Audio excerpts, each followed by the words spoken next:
Hello दोस्तों, आप सभी का स्वागत है आपके ही इस यूट्यूब चैनल फन स्कूल में। मेरा नाम सरफराज अहमद है और आज के इस वीडियो में हम सामाजिक अध्ययन में अगली कड़ी में अगला टॉपिक पढ़ने जा रहे हैं भारत के प्रारंभिक राज्यों के बारे में। ये प्राचीन इतिहास की कड़ी में हम लोग आगे बढ़ रहे हैं, जिसमें हम लोगों ने पिछले वीडियो में हम लोग छठी शताब्दी ईसा पूर्व में भारत के बारे में जाना था, जिसमें बेसिकली जैन धर्म और बौद्ध धर्म के बारे में हम लोग जाना था। इससे पहले हम लोगों ने इतिहास के स्रोत के बारे में जाना था। तो अब हम यहाँ पर भारत के प्रारंभिक राज्यों के बारे में जानेंगे, जिसमें नाम आता है महाजनपदों का, महाजनपदास का नाम आता है। तो चलिए हम आज की इस वीडियो को शुरू करते हैं, लेकिन शुरू करने से पहले आपको बताना चाहते हैं कि अगर आपने अभी तक हमारे चैनल को सब्सक्राइब नहीं किया है और अगर आप हमारे चैनल पर नए हैं तो आप हमारे चैनल को सब्सक्राइब कर सकते हैं और साथ ही बेल आइकन को प्रेस कर सकते हैं, ताकि मैं जब भी नया वीडियो अपलोड करूं तो आपके पास सबसे पहले नोटिफिकेशन आए। और साथ ही मैं आपको बताना चाहता हूं, हर वीडियो का मैं एक पीडीएफ बना के अपने टेलीग्राम चैनल पर भी पोस्ट करता हूं। तो अगर आपने अभी तक हमारे इस टेलीग्राम चैनल को ज्वाइन नहीं किया है तो लिंक डिस्क्रिप्शन में है, वहां से आप हमारे टेलीग्राम चैनल को ज्वाइन कर सकते हैं। तो चलिए हम लोग भारत के प्रारंभिक राज्य, जिसमें से बेसिकली हम लोग महाजनपदों के बारे में चर्चा करते हैं। तो महाजनपद, तो उत्तर वैदिक काल में जनपद, छठवीं शताब्दी ईसा पूर्व में महाजनपद में कुछ परिवर्तन हो गए थे। अधिकांश महाजनपदों की एक राजधानी होती थी। कई राजधानियों में किलेबंदी की गई थी। ये इसका मतलब है कि इनके चारों ओर लकड़ी, ईंट या पत्थर की ऊंची दीवारें बनाई गई थी। राजाओं के आक्रमण से डरकर अपनी सुरक्षा के लिए राजाओं ने इन किलों का निर्माण किया था, जबकि कुछ राजा अपनी राजधानी के चारों ओर बहुत ऊंचे और प्रभावशाली दीवार खड़ी कर अपनी समृद्धि और शक्ति का प्रदर्शन करते थे। विशाल किले बनवाने और बड़ी सेना रखने हेतु उन्हें प्रचुर प्रचुर संसाधनों की जरूरत थी। इसके लिए महाजनपदों के राजा नियमित रूप से कर वसूलने लगे थे। महात्मा बुद्ध के जन्म के पूर्व 16 महाजनपद अस्तित्व में आ चुके थे। बौद्ध ग्रंथ अगुंतर निकाय और जैन धर्म भगवती सूत्र में इस समय के 16 महाजनपदों की सूची देखने को मिलती है। 16 महाजनपदों में वज्जी और मल्ल गणतंत्र थे और बाकी के सभी राजतंत्रक राज्य थे, जो यहाँ पर मैं आपको बताने वाला हूँ। तो यहाँ पर जो बाकी के राज थे वो राजतंत्रात्मक थे और बाकी जो वज्जी और मल्ल थे वो गणतंत्र थे। तो यहाँ पर मैं 16 जनपद के बारे में आपको बताना चाहता हूँ। तो यहाँ पर सबसे पहले आता है अंग, जिसकी राजधानी थी चंपा, और यहाँ पर वास्तुकार महागोविंद शासक ब्रह्मदत्त बिंबिसार ने राज्य को मिलाया था। काशी की बात करें तो वाराणसी, तो जो वाराणसी है वो यहाँ पर इसकी राजधानी है। शक्तिशाली शासक यहाँ पर थे ब्रह्मदत्त, कौशल, नरेश, कंस ने काशी को विभाजित किया था। मगध, जिसकी राजधानी ग्रीव्रज, राजगिरी और पाटलिपुत्र था। सबसे शक्तिशाली हर्यक वंश का शासक यहाँ पे था। अवंती, जिसकी राजधानी उज्जैनी और महिष्मती था, और शासक यहाँ के चंडप्रद्योत, बौद्ध धर्म का केंद्र शिशुनाग ने जीतकर मगध में मिलाया था इसको। उसके बाद वत्स, जिसकी राजधानी कौशाम्बी थी, पौरव वंश का शासन यहाँ पर था। शासक उद्यन प्रसिद्ध व्यापारिक नगर था ये। गांधार, जिसकी राजधानी तक्षशिला थी, स्थापना तक्ष ने की। शासक पुष्कर सारिन, विद्या और व्यापार का प्रसिद्ध केंद्र ये माना जाता है। कंबोज की राजधानी हाटक थी। ये यहाँ पर कई सारे संघ की यहाँ पर स्थिति देखने को मिलती है। कुरु, जिसकी राजधानी इंद्रप्रस्थ थी। पांचाल, जिसकी राजधानी अहिछत्र और काम्पिल्य देखने को मिलती है। अश्मक, जिसकी राजधानी पोतन या पोटली के नाम से इसको जाना जाता है। मल, जिसकी राजधानी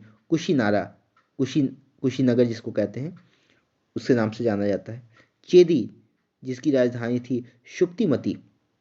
शूरसेन, जिसकी राजधानी मथुरा थी। मत्स्य, जिसकी राजधानी विराटनगर थी। वज्जी, जिसकी राजधानी वैशाली थी। कौशल, जिसकी राजधानी श्रावस्ती थी। ये 16 महाजनपदों में मगध बहुत शक्तिशाली था।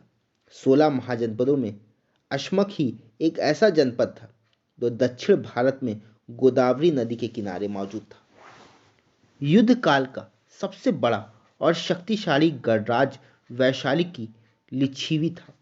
इस काल के 4 शक्तिशाली राजतंत्र कौशल, मगध, वत्स और अवंती थे। मनुष्यों ने राजतंत्र को सर्वाधिक प्रचलित और उत्कृष्ट शासन पद्धति माना है। गांधार और कंबोज के क्षत्रियों को वार्ता शस्त्रोपजीवित कहा जाता था। मगध साम्राज्य के स्थापित होने से पूर्व राजा का चयन जन यानी लोगों के द्वारा होता था, लेकिन मगध साम्राज्य की उत्पत्ति के साथ ही यह व्यवस्था खंडित हो गई और अब राजा का चयन वंशानुगत आधार पर होने लगा। राज्य की आय में वृद्धि होने के साथ ही राजा का पद अधिक शक्तिशाली हो गया। इसी समय से राज्य की विस्तारवादी नीति की आधारशिला रखी गई। भारतीय इतिहास में शुरुआती राज्य निर्माता के रूप में मगध साम्राज्य के अंतर्गत हर्यक वंश, शिशुनाग वंश और नंद वंश का अभ्युदय हुआ। इन वंशों से संबंधित राजाओं ने अपने राज्य का विस्तार कई तरीकों के माध्यम से किया, यथा युद्ध के द्वारा, यज्ञ के द्वारा, वैवाहिक संबंधों के द्वारा। आगे आने वाले वंशों के शासकों ने इस प्रक्रिया को एक मजबूत आधार प्रदान किया। मगध साम्राज्य की बात करें तो समकालीन जनपद में मगध सबसे शक्तिशाली महाजनपद बनकर उभरा। उसने अनेक प्रकार की नीतियों को अपनाकर लगभग भारत के सबसे बड़े साम्राज्य का निर्माण किया। मगध की सफलता के कारण कुछ कारण मैं आपको बताना चाहूँगा। पहला कारण था समृद्ध लौह खनिज का भंडार यहाँ पे था। मगध की दोनों राजधानियां राजगिरी और पाटलिपुत्र सामरिक दृष्टि से परम महत्वपूर्ण स्थानों पर थी। राजगीर 5 पहाड़ियों से घिरा हुआ था। पाटलिपुत्र से सभी दिशाओं से संचार और यातायात संबंध स्थापित किए जा सकते थे, क्योंकि ये चारों ओर से नदियों से घिरा हुआ था। मगध पहला महाजनपद था जिसने अपने पड़ोसियों के विरुद्ध हाथियों का इस्तेमाल किया।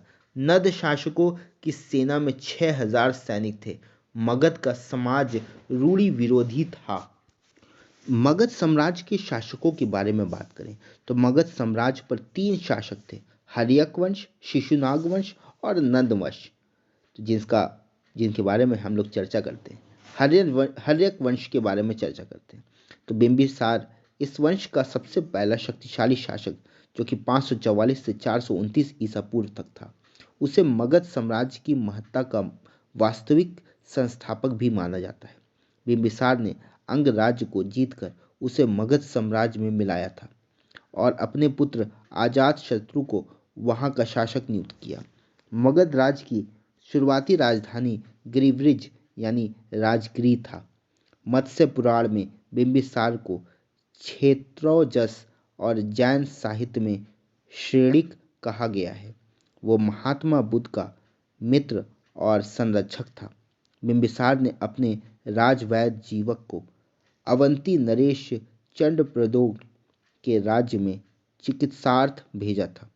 उसकी पहली पत्नी कौशल देवी कौशल राज्य प्रसेनजित की बहन थी और दूसरी पत्नी लिच्छवी राजकुमारी चेलना थी। अजातशत्रु, जो कि 492 से 460 ईसा पूर्व तक उसने राज किया था मगध साम्राज्य में, तो अजातशत्रु अपने पिता बिंबिसार की हत्या करके मगध का शासक बना। अपनी साम्राज्यवादी नीति के अंतर्गत उसने काशी और वज्जी संघ को एक लंबे संघर्ष के बाद मगध साम्राज्य में मिला लिया। उसके मंत्री वस्कार और वैशाली के लिच्छवियों में फूट डालने के कारण ही अजातशत्रु को वज्जी संघ पर विजय प्राप्त हुई। इस युद्ध में अजातशत्रु ने रथमुसल और महाशिलाकंटक नामक नए हथियारों का प्रयोग किया। लिच्छवियों के आक्रमण से सुरक्षा के लिए अजातशत्रु ने अपनी राजधानी राजगिरी में सुदृढ़ दुर्ग का निर्माण कराया। उसके शासनकाल के 8वें वर्ष में बुद्ध को निर्वाण प्राप्त हुआ। बुद्ध के अवशेषों पर उसने राजगिरी में स्तूप का निर्माण कराया। इसी के काल में राजगिरी की सप्तपर्णी गुफा में प्रथम बौद्ध संगीति का आयोजन किया गया, जिसमें बुद्ध की शिक्षाओं को सुत पिटक और विनय पिटक के रूप में लिपिबद्ध किया गया। पुराणों के अनुसार 28 वर्ष तथा बौद्ध साक्ष्यों के अनुसार 32 वर्ष तक अजातशत्रु ने शासन किया। अंतिम समय में अजातशत्रु की हत्या उसके पुत्र उदयन द्वारा की गई। जिस तरह उसने अपने पिता की हत्या की थी, उसी तरह इसकी भी हत्या इसके पुत्र ने की थी। इसके बाद उदयन आते हैं 461 से 425 ईसा पूर्व में। उदयन ने पुराणों और जैन ग्रंथों के अनुसार गंगा और सोन नदियों के संगम पर पाटलिपुत्र कुसुमपुर नामक नगर की स्थापना की और उसे अपनी राजधानी बनाया। पुराणों के अनुसार उदयन ने 33 वर्ष और महावंश के अनुसार 16 वर्ष तक शासन किया। वो जैन मतानुयायी था। शिशुनाग वंश आता है उसके बाद। शिशुनाग ने मगध साम्राज्य में अवंती और वत्सराज को जीतकर मिलाया, जिसने मगध साम्राज्य का विस्तार उत्तरी भारत में मालवा से बंगाल तक हो गया। इसने वैशाली को अपनी राजधानी बनाया। पुराण और दिव्यावादान में कालाशोक का नाम काकवड़ मिलता है। इसने वैशाली के स्थान पर पुनः पाटलिपुत्र को अपनी राजधानी बनाया। सिहली महाकाव्यों के अनुसार बुद्ध के महापरिनिर्वाण के करीब ही 100 वर्ष बाद कालाशोक के शासन काल के 10वें वर्ष वैशाली में द्वितीय बौद्ध संगति का आयोजन हुआ। दीपवंश और महावंश के अनुसार कालाशोक ने करीब 28 वर्ष तक शासन किया। नंदवंश पुराणों के अनुसार इस वंश का संस्थापक महापद्म नंद और शूद्र शासक था। अपनी विजयों के फलस्वरूप महापद्म नंद ने मगध को एक विशाल साम्राज्य में परिणत कर दिया। खारवेल के हाथी गुम्फा अभिलेख से उसकी कलिंग पर विजय सूचित होती है। महापद्म नंद के 8 पुत्रों में अंतिम पुत्र धनानंद सिकंदर था। सिकंदर का समकालीन था ये। इसके शासन काल में ही सिकंदर ने लगभग 325 ईसा पूर्व में पश्चिम तट पर आक्रमण किया। धनानंद का विनाश चंद्रगुप्त मौर्य ने किया। धनानंद इस वंश का आखिरी शासक था। मौर्य साम्राज्य भारत का पहला और एक महान साम्राज्य था। मौर्य शासन काल के दौरान मगध का साम्राज्य अपने चरमोत्कर्ष पर पहुंच गया था। मौर्य शासक साम्राज्य हुआ करते थे जिन्हें अपने साम्राज्य की रक्षा के लिए बड़ी संख्या में कर और सेनाओं की जरूरत होती थी। इस काल के 4 शक्तिशाली राजतंत्र कौशल, मगध, वत्स और अवंती थे। मनीषियों ने राजतंत्र को सर्वाधिक प्रचलित और उत्कृष्ट शासन पद्धति माना है। तो आशा है कि आपको आज का इस वीडियो पसंद आया होगा। अगर आपको ये वीडियो पसंद आता है तो इस वीडियो को लाइक कीजिएगा, अपने दोस्तों के साथ शेयर कीजिएगा। मैं हूं आपको दोस्त सफाजमन, मिलूंगा अगली वीडियो के साथ। तब तक के लिए अपना बहुत ख्याल रखिएगा। जय हिंद, वंदे मातरम।